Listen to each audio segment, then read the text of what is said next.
Hello everyone, it's Thumper the Rabid, and I'm here today to show you a basic trap-based build. I know in my component videos I mentioned using a lot of the electrical components for trap bases, and several of you have asked me to do an actual build, so I have. I'm not starting completely from scratch here, just to save a little bit of time. So I've got the building all set up, and you could go a little smaller than this, but you know what? It's a video, so I want lots of guns. So here's a trap base. I have 3 rooms full of guns.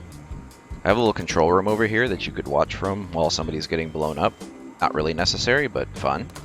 And just to make the building square, I have both the control room with the TC and my electrical room back here, but you could really do all the electrical and TC inside one of the gun rooms and make this even smaller. You could make it a 1x2 in fact and just put everything back here next to some other guns. But this is nice because it gives you a little extra room for you know, maybe having a box or something in there to keep your loot.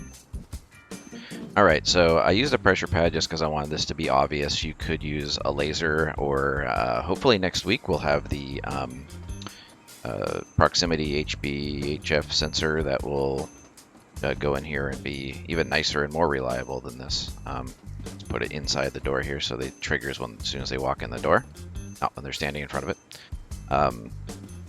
Yeah, so I'm going to take you around real quick here. The power comes from 2 solar panels on the roof. No root combiner. I'm going to use 2 small circuits here. And I left the wall out of the back here just for ease of access for the moment. And I will show you how to wire all of this up. Right now, 1 solar panel is coming down to this branch, and 1 solar panel is coming down to this branch. This is a basic UPS setup. I'm going to wire this once, and it's going to be the same as this. So if these are both identical, know how to do both, and just watch this one. Configure the first branch for the amount of power you're going to use. In this case, I'm going to use 10 units. I'm doing that because I only have 10 units from the battery, so I don't want to make this bigger than what I'll have from the battery. Take the excess, put it in this branch. Take this branch, put it on the blocker. That way when there's solar panel, it will block the battery output. I'm going to take the excess power from here, and I'm going to put it on the input of the battery as a battery charger. Take the output, plug it into the bottom of the branch. Now we're ready to go. As soon as solar panel power drops below 10 units, it'll switch over to battery. The battery goes on this side, primary 10 units power go on this side, and this 9 that's left after the OR switch takes its unit is what we have to work with, which is just enough. So we're going to take the main power here. I'll call it main power 1. And main power 1 is going to be used to power our doors and to kick off our reset circuit. So this is a self-resetting trap. I'm going to show you how to use this timer and blocker to make it self-resetting. And when you have a memory cell in its default state, which is off or 0, the power goes out of the inverted output. When you hit the set handle, it flops over to the output, which is exactly what we want to do here. This inverted output, which is sort of our default static trap is set condition, goes to the outside door. It provides power to keep the door open. That way, even if you'd forgotten to close it or something, it's going to be open anytime the power is on. We're going to use this pressure pad to flip it so that it turns off the power to the outside door, locks the person in, and sends that power to these 3 doors to blow them to crap. We do that by taking the output. I'm not going directly to the splitter because I need a branch to power our reset circuit, which I'll show you next. So I'm going to take the output power, the flop power, and I'm going to take each of these 3 outputs and run 1 to each of these doors. Now, I've intentionally put the door controllers behind the doors so that people won't stand outside the base and shoot them out if they were out here, because then your trap doors would never open. So not a bad idea to hide your electronic components away anytime you're doing a trap base. I'm also not doing a pretty wiring job here on purpose because I don't care. If you want to hide the wires, then hide the wires. You can run them around the outside of the room or around, you know, inside your gun room so that people don't see them, but I don't care. Alright, you also might want to put this pressure pad a little closer to the door so that people don't walk in without tripping it. Alright, so now we have power to the outside door to hold it open. When we trigger the trap, it's going to send power to these 3 doors to open them, and it'll close the outside door. To trigger it, we use the set handle connected to our pressure pad. So the output of the pressure pad goes to the set handle. Output of pressure pad, set handle. There's no power to the pressure pad yet, but we will in a moment. The reset is going to come from the other side of the room, and this is going to reset the trap. The way we're going to set all this off, so I got all these components over here, is with this circuit over here, and we're using this power to power the pressure pad and the reset timer.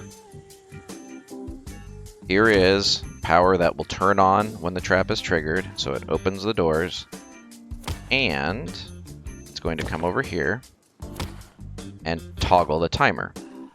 So the doors open and the timer starts for 10 seconds. Its output is going to power a blocker. The blocker is going to go to the reset handle. That means normally when power is coming in here, it's resetting the trap. When the trap is triggered, it's blocked so that it's not resetting until this timer expires. So whatever this is set to is how long the trap will be activated. And then as soon as this timer expires, it'll reset it, opening the outside door and closing the insides. So this is a UPS, just like this one. Going into a branch. I'm taking the power out of this, out to the pressure pad, because we need power on the pressure pad or it's not going to work. So there we go. And I'm going to take half of the power, 5 units, and I'm going to send it up to this branch, where I'm just going to take 2, and bring it down into the timer, so the timer has power. I'm going to bring the other side, which I guess is like 3 or 4. I'm going to bring that over because the blocker needs power. Now we're in our fully powered reset condition where we're powering the reset handle if it wasn't already. Outside doors should be open. Inside doors should be closed. They're open because I manually opened them. But as soon as I step on this pressure pad, it'll close the outside doors and trigger the inside doors to stay open. They won't change right now because they're already open. But in 10 seconds, when it flops, outside door opens, inside doors close. There you go. I'm going to go around the front door, show you what your victim will see. Your victim comes in, walks through the front door here. Outside door closes, inside door is open, blown to smithereens, dead body sitting there, and after 10 seconds, boom, trap resets. You can come out of your observation room here, open this by hand, and pick up all the loot, close that door, go back in here, and wait for more fun. You do not leave this wall open here, because that's just for demonstration purposes. So put a wall here. There, perfect. Get rid of these stairs. If someone goes up and knocks out your solar panel, you'll only have 15 minutes of power left for the trap to continue working.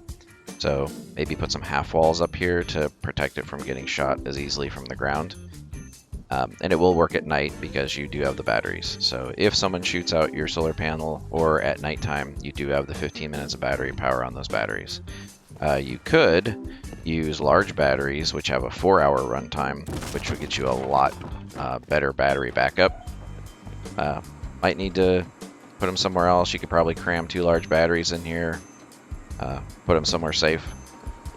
You could also use other videos of mine to build a bigger power system, bring in multiple solar panels, a wind turbine, bring as much power as you want to in here. If you're going to use a large battery and larger power sources, you really don't need 2 UPSs. You could just split this output and use it for both of these purposes. I made 2 circuits here to show off that you could do it with just 2 small batteries and a couple extra UPS components. But here you go. This is what a little UPS looks like. Here's what the door power distribution looks like. And here's what our power to the pressure pad branch and our timed reset looks like.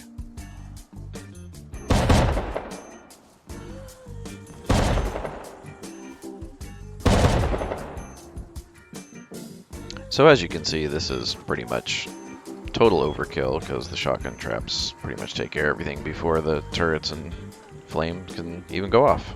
But hey, go big or go home, right?